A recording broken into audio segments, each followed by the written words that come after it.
वैसे तो मुख्य दो नवरात्रे आते हैं, पर विशेष पूर्वक एक तो चैत्र मास में शुक्ल पक्ष में प्रतिपदा तिथि से और दसवीं तिथि तक मां भगवती के नवरात्रों को करना चाहिए। आषाढ़ महीने के शुक्ल पक्ष में प्रतिपदा तिथि से दसवीं तिथि तक मां भगवती का नवरात्रा करना चाहिए। अश्विन मास में शुक्ल पक्ष में प्रतिपदा तिथि से लेकर दसवीं तिथि तक मां भगवती के नवरात्रों को करना चाहिए।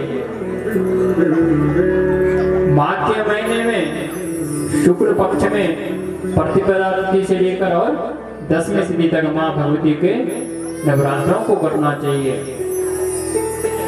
कहा महाराज, जो नवरात्रों में मां भगवती के व्रत करता है, नियम पालन से जो व्रत करता है, मां भगवती उनकी मनोकामना पूर्ण कर देती है। जो निर्धन होता है उसे धनी बना देती है, जो पुत्रहीन होता है उसे पुत्र दे देती है, जो रोगी रहता है उसे निरोगी कर देता है। इस प्रकार से नवरात्रों करने की महिमा बताई। कहा कि नौ कन्या को जिमाना चाहिए, मां भगवती का उन पर स्वरूप देखना चाहिए। उसके बाद ब्राह्मण देवता को भोजन करना चाहिए और जो यह विधि विधान से मां भगवती के व्रत को करता है तो मां भगवती उनका उद्धार कर देती है। पर केवल जो सच्चे मन से, श्रद्धा से, भक्ति से जो मां भगवती के नवरात्रों में व्रत करता है उसे मां भगवती मनोवांछित फल को प्रदान करती है। ऐसे नहीं कि दिखाने के लिए हमने व्रत रखे हैं, मन में क्या चल रहा है, ऐसा नहीं। जब व्रत रखते हैं तो दिन भर मां भगवती का स्मरण करना चाहिए, वंदन करना चाहिए। खाना बनाते हो, कुछ कार्य करते हो तो मां भगवती का स्मरण करना चाहिए। ऐसा नहीं कि खाने बनाते बनाते समय फोन में गाना लगा दिया और खाने ने सोचा कि हमारा टाइम पास हो जाएगा। नहीं, समय के अनुसार सब कुछ होता है, पर प्रातः काल जब कोई भी कार्य करते हो तो भगवान का भजन करना चाहिए, भजन कीर्तन करना चाहिए। कथा में आए हो तो कथा का मनन करना चाहिए, चिंतन करना चाहिए, जीवन में महाराज उतारना चाहिए, तभी हमारा उद्धार हो सकता है। बड़े मुश्किल से हमें यह जीवन मिलता है और इस जीवन को गंवाना नहीं चाहिए, क्योंकि या तो भजन कीर्तन के लिए मिला है। इस प्रकार से महाराज व्यास जी जन्मेजय जी को कथा श्रवण करा रहे हैं। जब महाराज उनको नवरात्रों की विधि बताई तो कौन कौन से मास में करना चाहिए। एक तो चैत्र, आषाढ़, अश्विन और माघ के महीने में, यह पवित्र 4 मास। मेनका, उर्वशी, रंभा आदि अप्सराओं को बुलाया जब और कहा कि जो त्रिसरा नाम का जो दैत्य है, जो तप कर रहा है, उसको अपने काम से मोहित कर दो। यह महाराज सुनकर अप्सराएं वहां पर पहुंच गई जहां पर त्रिसरा नाम का, जिसके 3 सर थे महाराज, जो तप कर रहा था। जैसे उसके पास गए तो उसे कामदेव के बाणों ने उसे मोहित कर दिया। जब महाराज उसको मोहित किया तो इंद्र अब सोचने लग गया कि अब तो इसको मारना ही पड़ेगा। तब महाराज इंद्र ने उसके तीनों सर को काट दिया। कटे हुए तीनों सरों पर जब महाराज बहुत से पक्षी निकलने लगे, जो उसके तीनों सरों से अलग अलग पक्षी निकलने लग गए। जिस सर से महाराज जिस मुख से वो वेद का पाठ करता था उससे कपिजल पक्षी निकले, और जिससे वह भोजन करता था उससे तीतर उत्पन्न हुए,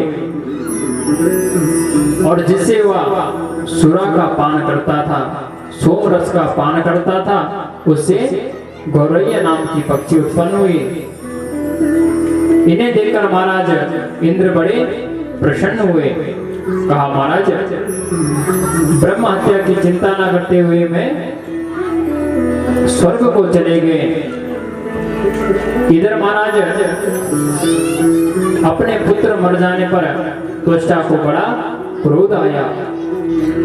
त्वष्टा मुनि ने सोचा कि मेरे जो पुत्र त्रिसरा था उसका वध कर दिया। अब महाराज इधर त्वष्टा मुनि इंद्र के पास गए, सोचने लग गए। कहा कि तुमने मेरे पुत्र को मार दिया। अब तो इंद्र महाराज पुनः घबराने लग गया। अब महाराज इधर अपने पुत्र कैसे उत्सवपूर्ण वचन सुनकर महाराज सोचने लग गया कि मैं अब देवताओं को मार डालूंगा। अब तो महाराज त्वष्टा बहुत प्रसन्न हो गया और युद्ध के लिए निकल पड़ा। उसने महाराज एक पुत्र को जन्म दिया जिसका नाम था वृत्तासुर। जब महाराज वृत्त रख दिया उसका नाम, कहा कि तुम्हारे 3 भाई थे, उसे इंद्र ने मार दिया और अपने भाई का बदला तुमने चुकाना है। आज महाराज ऐसा कहने पर आज वह युद्ध के लिए निकल पड़ा। इधर महाराज जब वह युद्ध के लिए निकला, जैसे इंद्र के पास आया तो इंद्र घबराने लगे। इंद्र अपने गुरु बृहस्पति के पास गए, कहा, गुरुदेव हमारी रक्षा करो। जब गुरुदेव के शरण में गए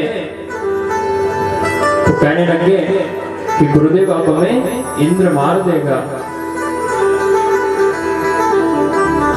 पुनः महाराज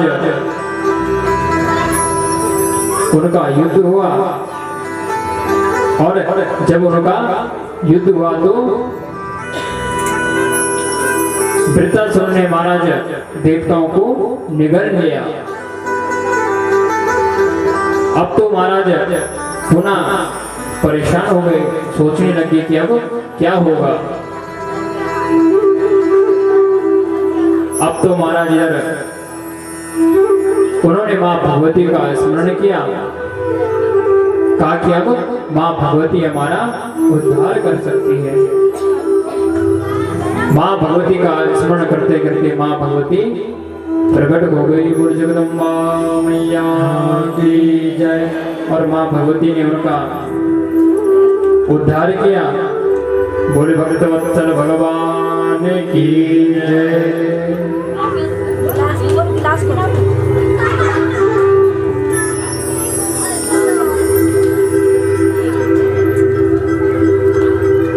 बोली धारी कालिका मैया की जय। धारी की देवी माँ भगवती तो तेरी वैसे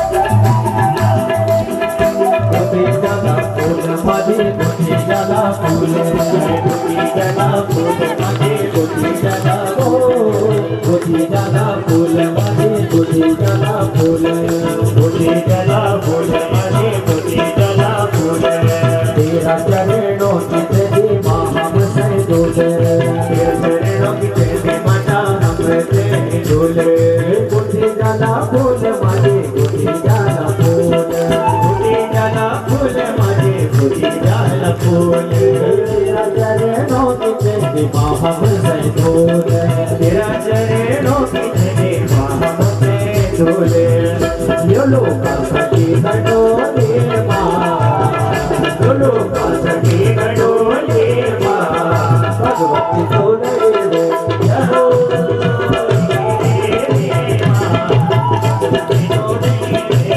खिले डांडो प्योली माझी खिली डांडो प्योली खिली डांडो फूल माझे खिली डांडो फूल खिली डांडो प्योली माझी खिली डांडो प्योली खिली डांडे फूल माझे खिली डांडो फूल लाल चचोदरी तेरी लाल चचोरी लाल चोटे तेरी लाल चोट जो स्वर्ण की झोले माँ जो स्वर्ण की झोले माँ भगवती सोदरे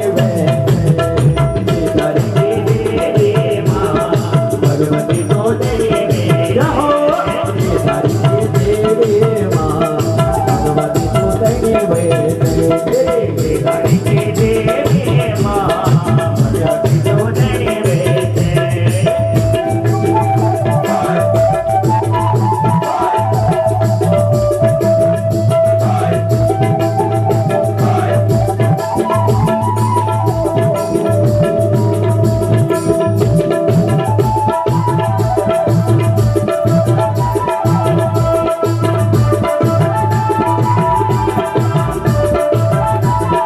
गंगा जी का तीर माझी गंगा जी का तीर गंगा जी का तीर माझी गंगा जी का तीर तेरा गगड़े चलदा माझी बड़ा बड़ा वीर चलदा माझे बड़ा बड़ा वीर गंगा जी का तीर माझी गंगा जी का तीर गंगा जी का तीर माझे गंगा जी का तीर तेरा गगड़े चलदा माझी बड़ा बड़ा वीर गगड़े चलदा माझे बड़ा बड़ा वीर तुझे ध्यान में ध्यान माँ तुझे ध्यान में ध्यान माँ भगवती सोदरी भगवती सोदरी गाड़ी के देवी माँ भगवती को देवी गाड़ी के देवी माँ भगवती सोदरी गाड़ी के देवी माँ भगवती को देवी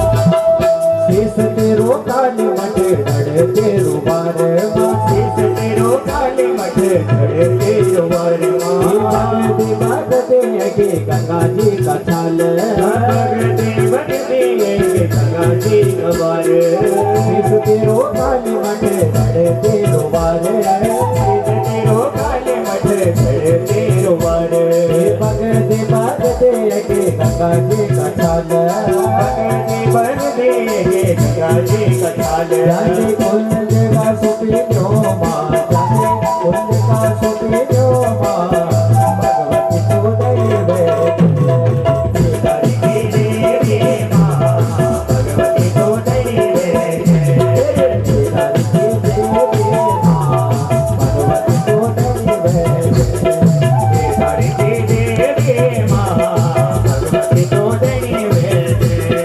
भगवती सोदरी भगवती को देवी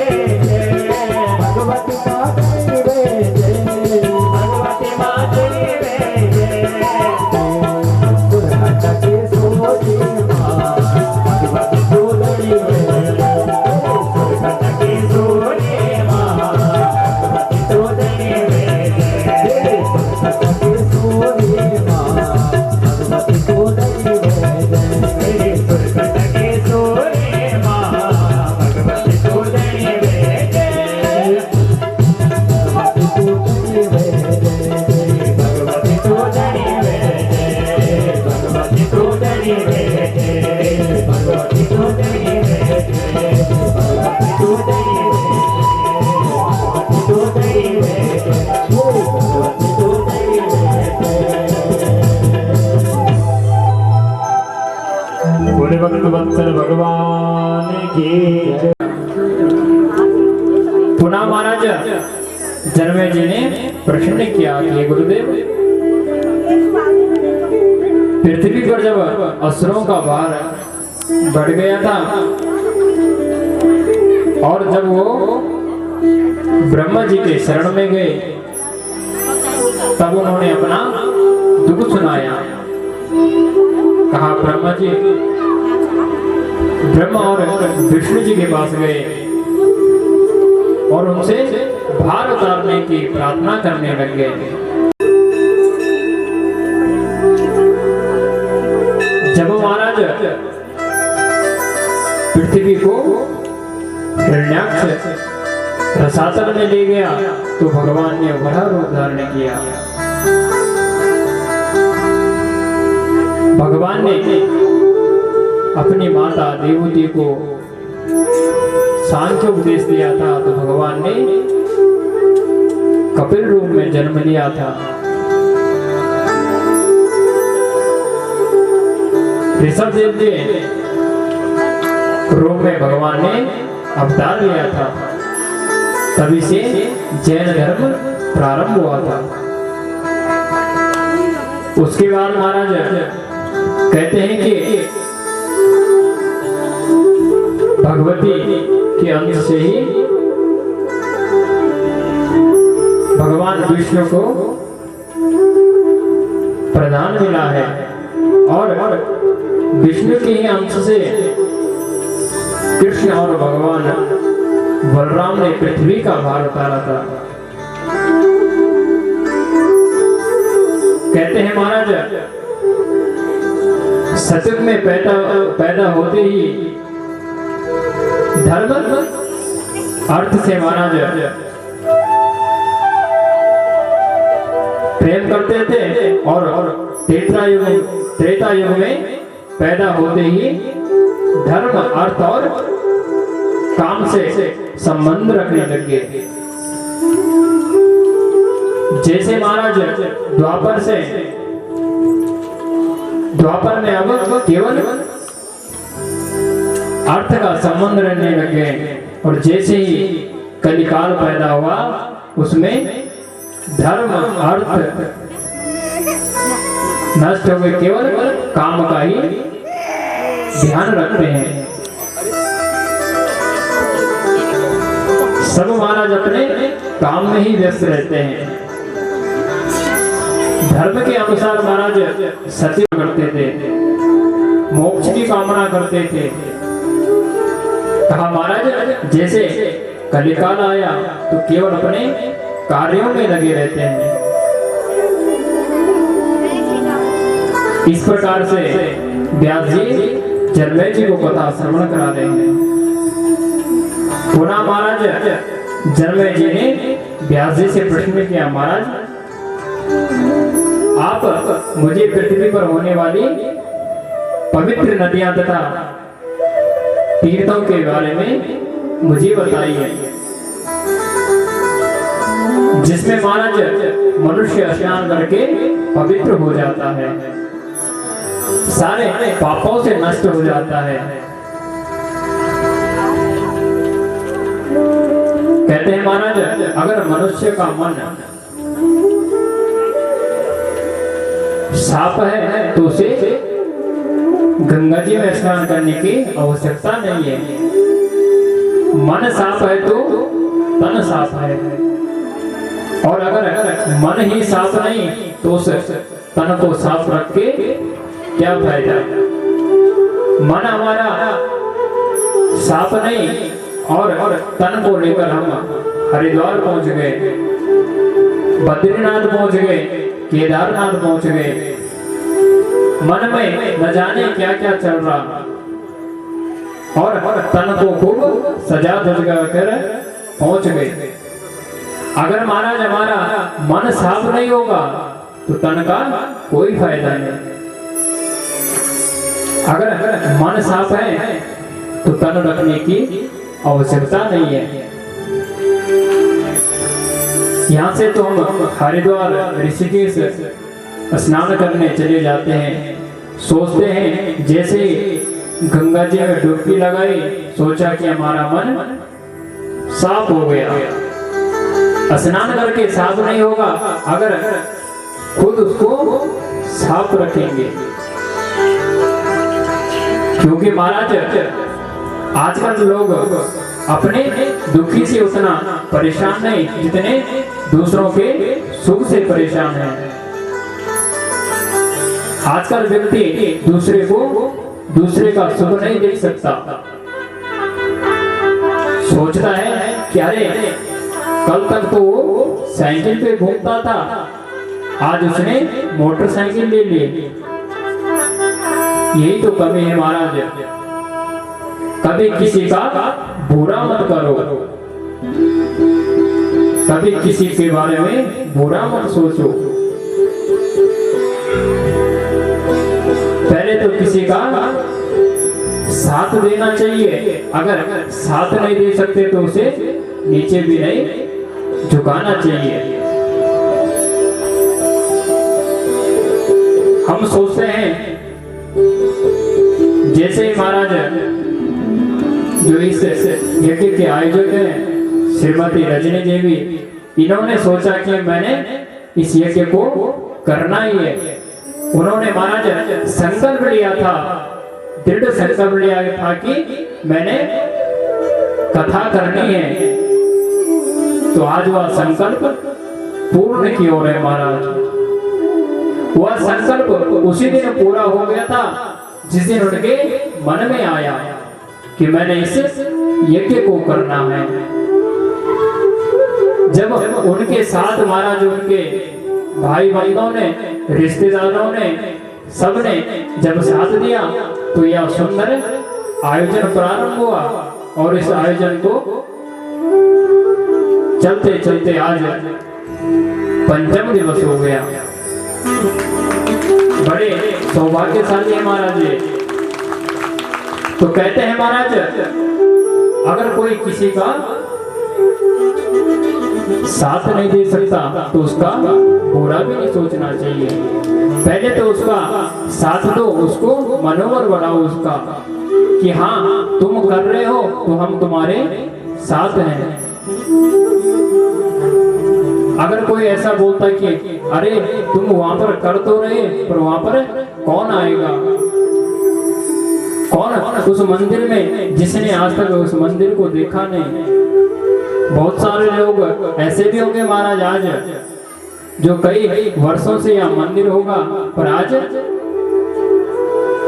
पहली बार आ रहे होंगे। इनका संकल्प था तो संकल्प आज पूर्ण हुआ। इसी प्रकार से महाराज मन को साफ रखना चाहिए। अगर हमारा मन है, भगवान के प्रति विश्वास है तो कार्य अवश्य होगा।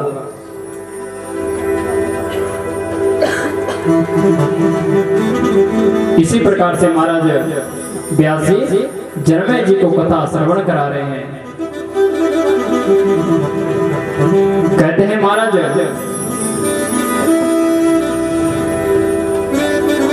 व्यास जी ने कहा कि गंगा, यमुना, सरस्वती, नर्मदा, कावेरी नदियां बहुत पवित्र है। जब उन्होंने कहा कि कोई सुंदर नदियों को बताओ जिससे मनुष्य स्नान करके उनका पाप दूर हो जाएगा, उनका कष्ट दूर हो जाएगा, तो आज व्यास जी उन्हें नदियां गिनाने लगे। कहते हैं कि गंगा, यमुना, सरस्वती, नर्मदा, कावेरी।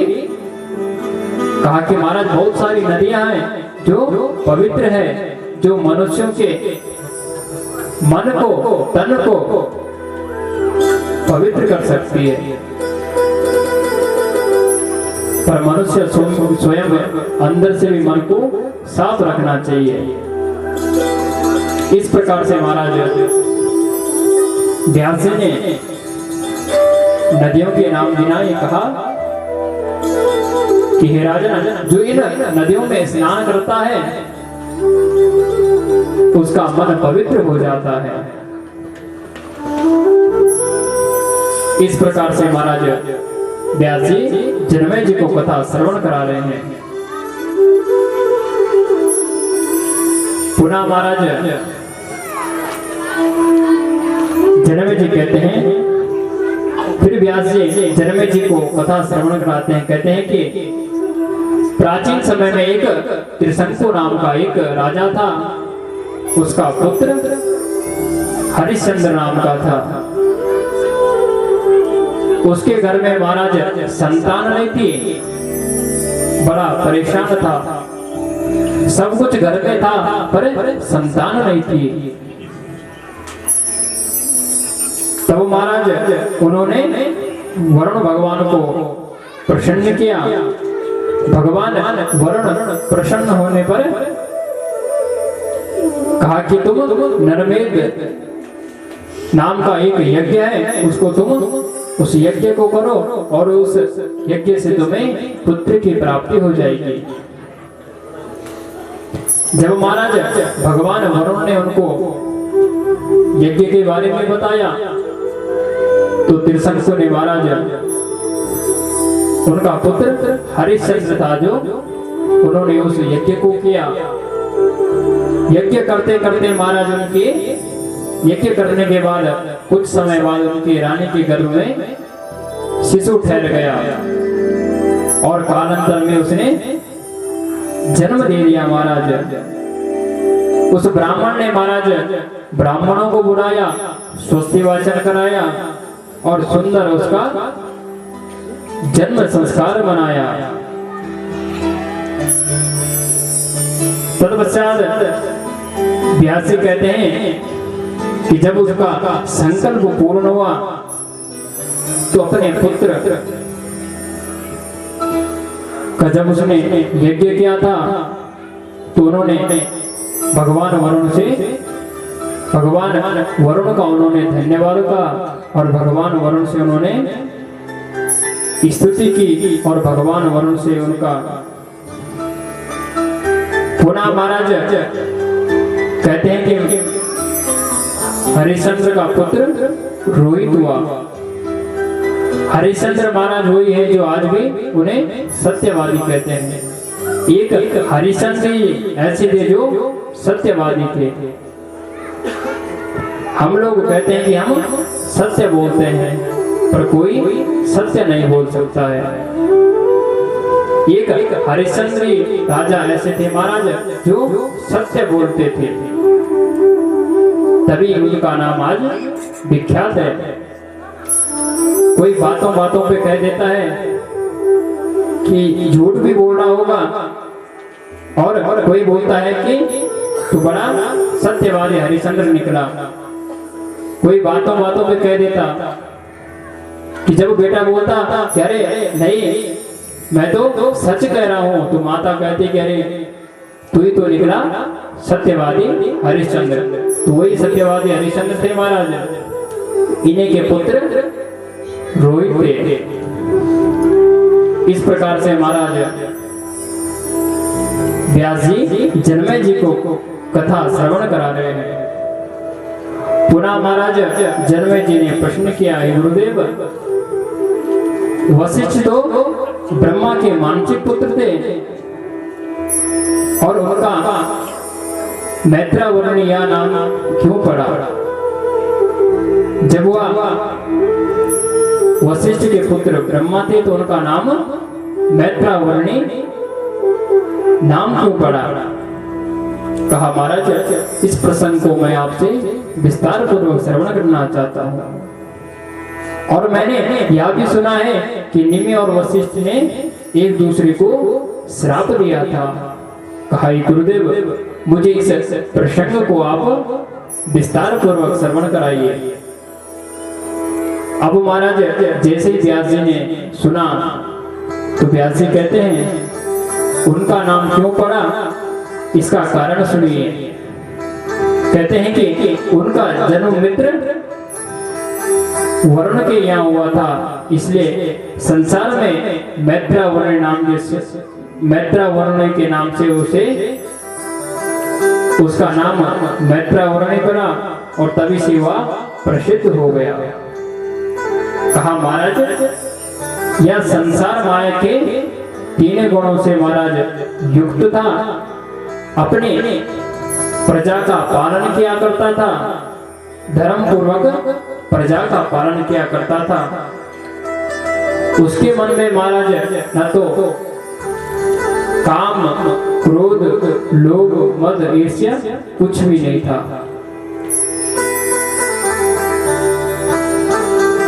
इस प्रकार से जब महाराज व्यास जी ने उनको कथा श्रवण कराई, कहते हैं कि उसने वरुण के घर में जन्म लिया था, इसलिए उसका नाम मैत्रा वरुणी नाम पड़ा।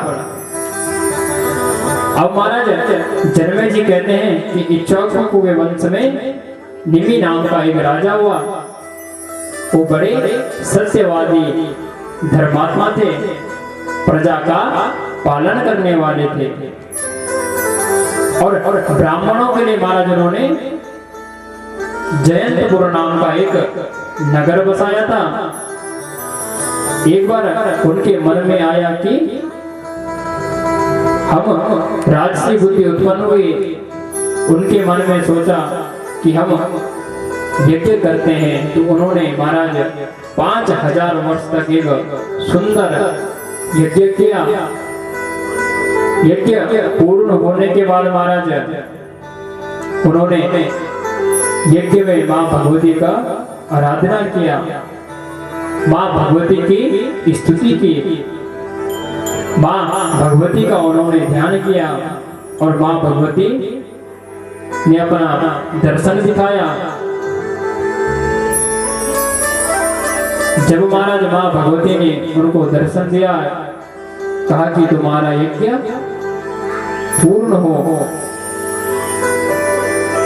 तब महाराज उन्होंने मां भगवती का वंदन किया, ध्यान किया, पूजा करके मां भगवती वहां से अंतर ध्यान हो गई। बोल जगदम्बा मैया की जय, राज राजेश्वरी मैया की जय। व्यास जी कहते हैं, राजन किसी समय उर्वशी अप्सरा अपनी सखियों के साथ महाराज मित्रावरण के स्थान पर गई थी। उसके सौंदर्य को देखकर देवता कामातुर हो गए। उर्वशी जी कहने लगे, महाराज तुम हमारा वरण कर लो। देवताएं महाराज उर्वशी से कहने लगे, पर उस उर्वशी ने मना किया, महाराज मैं तुमसे विवाह नहीं कर सकती हूँ।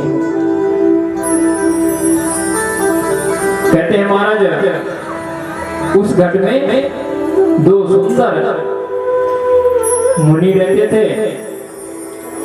एक तो अगस्त्य थे, दूसरे वशिष्ठ जी थे। इस प्रकार से महाराज वरुण के तेज से उत्पन्न होने के कारण उनका नाम मित्रा वरुणी पड़ा। अगस्त्य तो महाराज तप से उत्पन्न हुए थे। तप को बचाने के लिए महाराज वशिष्ठ इक्ष्वाकु कुल में पुरोहित हो गए और ये राजा दशरथ के सभी धार्मिक कार्य किया करते थे और वो उनके पुरोहित बन गए। इस प्रकार से महाराज वशिष्ठ तो मित्रावरुणी के तेज से उत्पन्न हुए थे और राजा नेमि के शरीर से उसका शरीर गिर गया। महाराज पुनः महाराज इधर जनमे जी व्यास जी से प्रश्न करते हैं कि गुरुदेव, अब जनमे जी ने प्रश्न किया कि हैय वंश में क्षत्रियों में भृगु वंश में ब्राह्मणों का संहार क्यों किया, उनका परस्पर बैर क्यों हुआ, यह प्रसंग आप मुझे विस्तार पूर्वक सुनाइए। जब महाराज ऐसा प्रश्न जनमे जी ने व्यास जी से कहा तो व्यास जी ने कहा कि तुम सावधान होकर इस प्रसंग को श्रवण कीजिए। कहते हैं महाराज हैय वंश में एक कार्तवीर्य नाम का एक राजा था, बड़ा बलवान था। उनकी 1000 भुजाएं थी और दत्तात्रेय के वो परम शिष्य थे। माँ भगवती की बड़े उपासक थे और भृगुवंशी ब्राह्मणों के वो यजमान थे। वो महाराज बड़े बड़े यज्ञ करते रहते थे। यज्ञ करने पर वह ब्राह्मणों को स्वर्ण दान देते थे, दक्षिणा दान दिया करते थे। भृगुवंश में महाराज बड़ा दानी ब्राह्मण हुआ। उसने महाराज हाथी घोड़े सब दान में देने लग गया।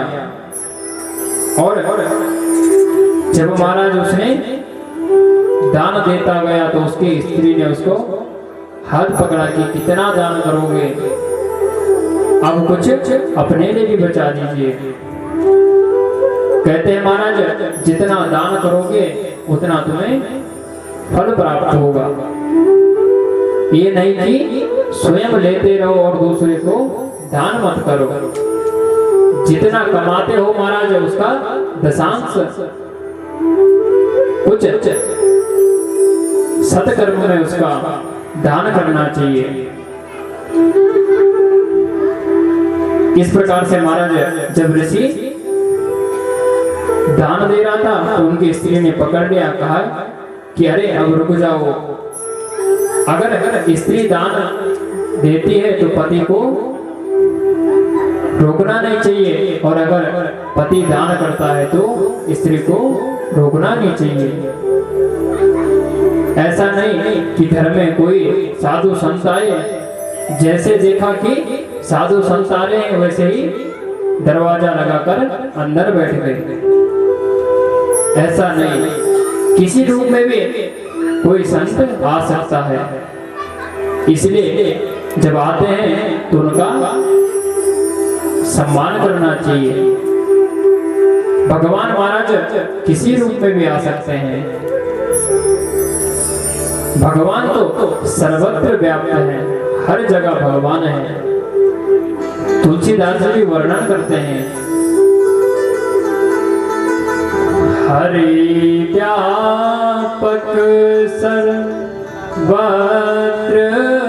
समाना, हरि व्यापक सर्वत्र समाना, हरि व्यापक सर्वत्र समाना, हरि व्यापक सर्वत्र समाना, प्रेम प्रकट हो मैं जाना, प्रेम प्रकट होई मैं जाना, मंगल भवन मंगल हारी, मंगल भवन मंगल हारी,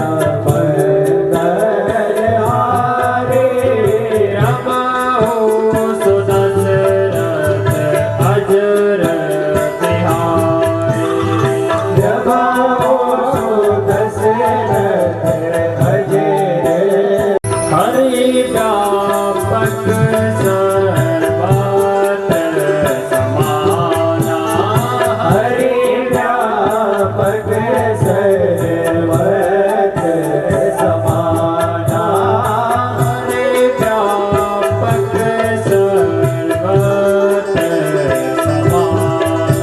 समाना, हरि व्यापक सर्वत्र समाना। बोले भक्त वत्सल भगवान की जय हो। कहते हैं महाराज भगवान कहीं से भी प्रकट हो सकते हैं, किसी रूप में भी प्रकट हो सकते हैं। बोले भक्त वत्सल भगवान की जय। मैं तो जपूं सदा तेरा नाम, दयालु दया करो। मैं तो जपूं सदा तेरा नाम, दयालु दया करो। मैं तो जपूं सदा तेरा नाम, दयालु दया करो। मैं तो जपूं सदा तेरा नाम, दयालु दया करो। मैं तो जपूं सदा तेरा नाम, दयालु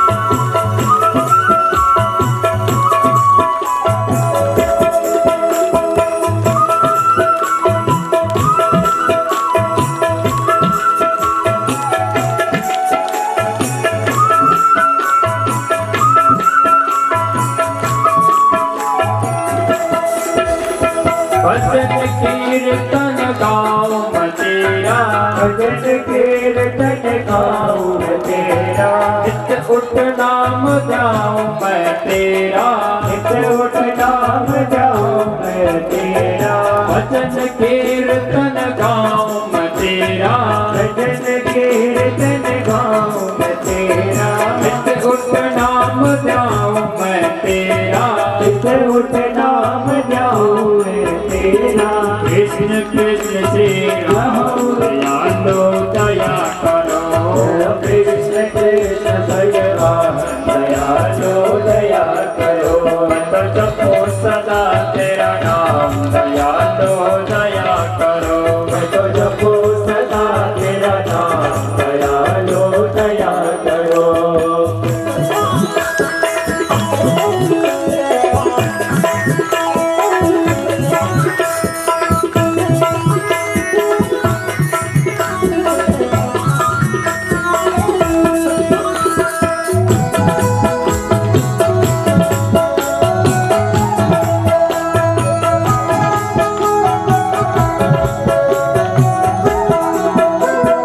साधु संत के संगत देना, साधु संत के संगत देना, साधु संत के संगत देना, साधु संत के संगत देना, नाम अपने देना, नाम अपने के रंगत देना, दास बना लगन रहो दयालो दया करो, दास बना लो घनश्याम दयालो दया करो, मत जपो सदा तेरा नाम दयालो दया करो, मैं तो जपो सदा तेरा नाम दयालो दया करो।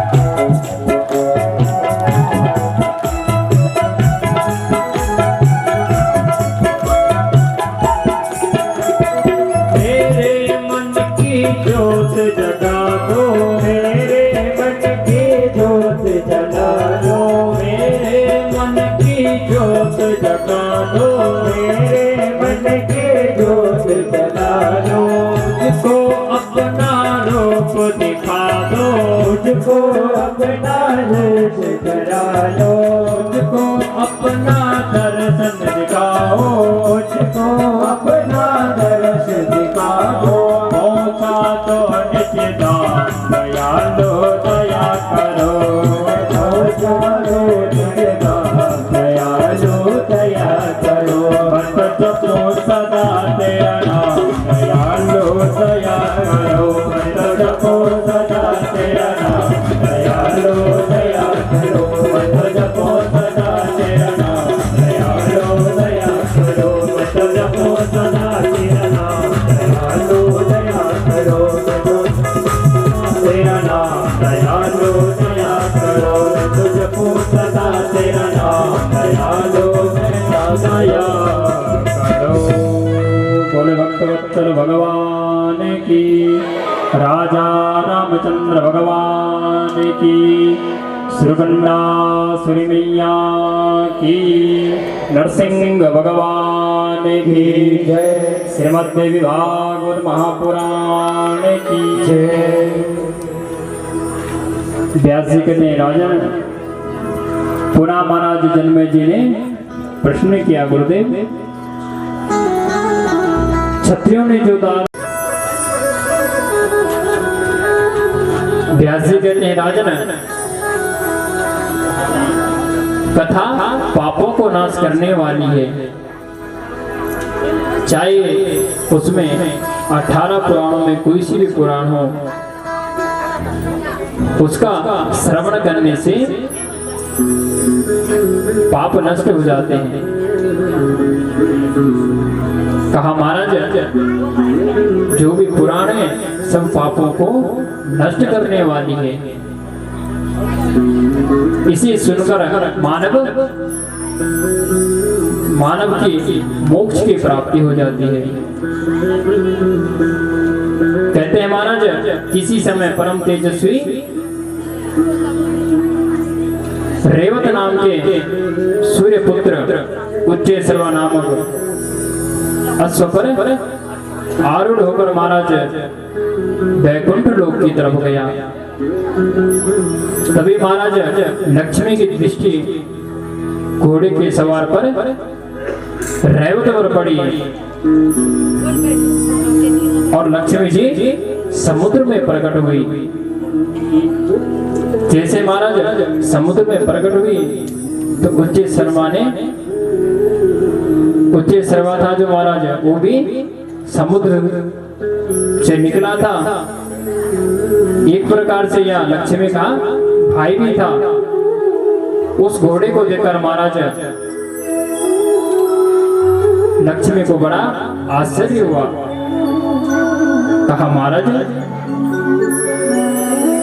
जो निवेश दृष्टि से महाराज उसे वह लक्ष्मी देखती रही। तब भगवान विष्णु ने रेवत के घोड़े पर बैठकर महाराज देखा तो लक्ष्मी ने पूछा कि प्रिय देव, कामदेव के समान घोड़े पर आप सवार होकर आए हो। जब महाराज मां लक्ष्मी ने इस प्रकार से कहा तो विष्णु बार बार पूछने लगे लक्ष्मी, पर मां लक्ष्मी ने उन्हें उत्तर नहीं दिया। पूरा महाराज भगवान विष्णु अश्व के प्रति इतना मोह हो गए। चंचल नेत्रों वाले महाराज लक्ष्मी से कुपित होकर बोले कि तुम मेरे पास बैठी हो और घोड़े को देखकर तुम मोहित हो रही हो। तुम्हारा चित्त अभी रमण करता है, इसलिए तो लोग तुम्हें रमा कहते हैं। तुम बहुत चंचल हो महाराज। इस प्रकार से जब भगवान विष्णु ने कहा तो भगवान विष्णु ने जब लक्ष्मी को कहा कि इस अश्व का चिंतन करते हो तो जाओ तुम दुखपूर्ण संसार की घोड़ी बन जाओ। इस प्रकार से महाराज भगवान विष्णु ने मां लक्ष्मी को श्राप दे दिया। तब से महाराज बड़ी भयभीत हो गई, कांपने लग गई। कहा महाराज आपने मुझे ऐसा श्राप क्यों दिया? कहा भगवान मेरा उद्धार किस प्रकार से होगा? मां लक्ष्मी महाराज भगवान विष्णु के चरणों में नतमस्तक हो गई। कहा कि मेरा उद्धार का कारण बताइए। कहा कि इतना भी अपराध तो नहीं किया था मैंने जो आपने इतना बड़ा श्राप मुझे दे दिया। मां लक्ष्मी महाराज भगवान विष्णु से विनती करने लगे, याचना करने लगे। तब भगवान विष्णु ने कहा अरे तुम्हारा उद्धार अवश्य होगा। कहा कि भगवान शंकर की आराधना करो, भगवान शंकर की पूजा करो। तब मां लक्ष्मी ने भगवान शंकर का व्रत किया। व्रत करने से महाराज भगवान शंकर उनसे प्रसन्न हो गए। कहा कि तुम मेरे से वर प्रदान करो, वर मांगो। मां लक्ष्मी ने कहा जो मुझे मेरे पति विष्णु ने मुझे श्राप दिया है उससे मुझे मुक्त कर दो। तब महाराज भगवान शंकर ने कहा कि तुम उस श्राप से मुक्त हो जाओगे। तब महाराज भगवान शिव के द्वारा मां लक्ष्मी का श्राप से मुक्त हो गई। भोले भक्त वत्सल भगवान की जय, लक्ष्मी नारायण भगवान की जय। इस प्रकार से महाराज व्यास जी जन्मे जी को कथा श्रवण करा रहे हैं। पुनः महाराज व्यास जी वंदन करते हुए, मां भगवती का वंदन करते हुए पुनः जन्मे जी को कथा श्रवण कर रहे हैं। यस्या प्रभाव अखिल नहीं वेद धाता, नोर्वा हरिणगिरिशो ततो जयन्ति, अंशासका अपि च ते किमुतान्यदेवा, तस्यै नमोस्तु सततं जगदम्बिकायै। यद्पाद पंकजरजा समवाप्य विश्वं, ब्रह्मा सृजत्यनुदिना च विवर्ति विष्णुः, रुद्रस्य सहरति नीतिरथा समर्था, तस्यै नमोस्तु सततं जगदम्बिकायै।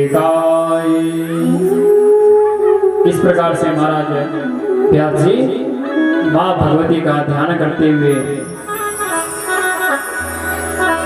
कहते हैं कि जन्मे जी इस प्रकार से वर देकर भगवान शिव कैलाश पर्वत को चले गए।